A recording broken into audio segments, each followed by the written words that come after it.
J'ai entendu parler ici de l'enseignement. Je suis lié à une université. Je n'ai jamais eu plus de 12 étudiants dans une salle de classe. Mes étudiants, je les choisis. Ils passent un entretien. Est-ce qu'ils correspondent à mon projet? Est-ce que leur projet correspond à mes capacités à le conduire? Juste un petit exemple par rapport à quelle école nous voulons. Quand je suis allé à l'école de cinéma, j'étais comme tous les jeunes qui pensaient que le cinéma était un divertissement. J'avais envie de raconter des histoires. Je suis très amoureux, jusqu'encore aujourd'hui, de Charlie Chaplin, qui est un maître.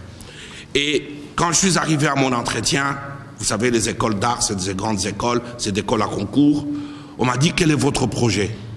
À ce moment-là, j'étais encore francophone, je sortais de l'ULB. On m'a dit quel était mon projet. J'arrivais pas à comprendre pourquoi ces Anglais me demandaient mon projet. Et ils ont tellement insisté, et je me suis dit, il y a quelque chose qui doit se passer dans mon cerveau. Comment je ne comprends pas, on me demande mon projet. Enfin, mon projet, c'était de faire l'école de cinéma.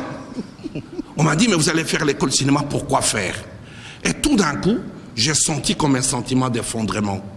J'avais passé des années à l'université, j'avais écrit, j'avais mis en scène au théâtre, et tout d'un coup, j'étais idiot devant une question fondamentale.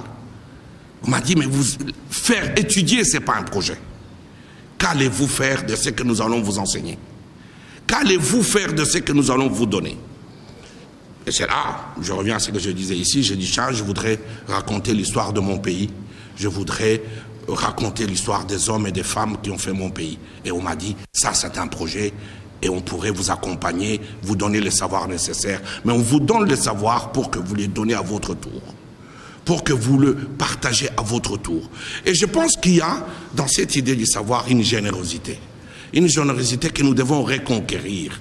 Une générosité qui est une obligation de conduire les plus jeunes à nous, de continuer ce que nous n'aurons pas accompli.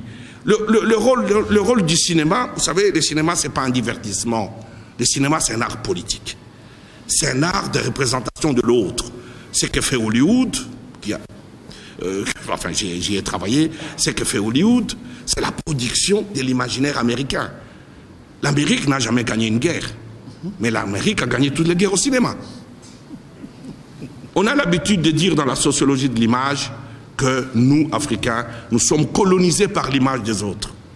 Nous sommes dominés, nous partons de l'image de l'autre, qui est déjà dans les télévisions avec les telenovelas. Qu'est-ce que vous voulez offrir à une jeune fille congolaise qui regarde la télévision d'ailleurs, qui voit Mario ouvrir la porte à Marie et qui sait qu'elle n'aura jamais un homme congolais pour lui ouvrir la porte? On crée une génération de traumatisés parce que les outils de représentation culturelle sont absents. Tout le pays que nous connaissons, et ici un pays qui, beaucoup de gens voyagent à Dubaï. Dubaï, c'est une utopie, où Dubaï a été créé dans le désert. Dubaï n'a ni or, ni diamant.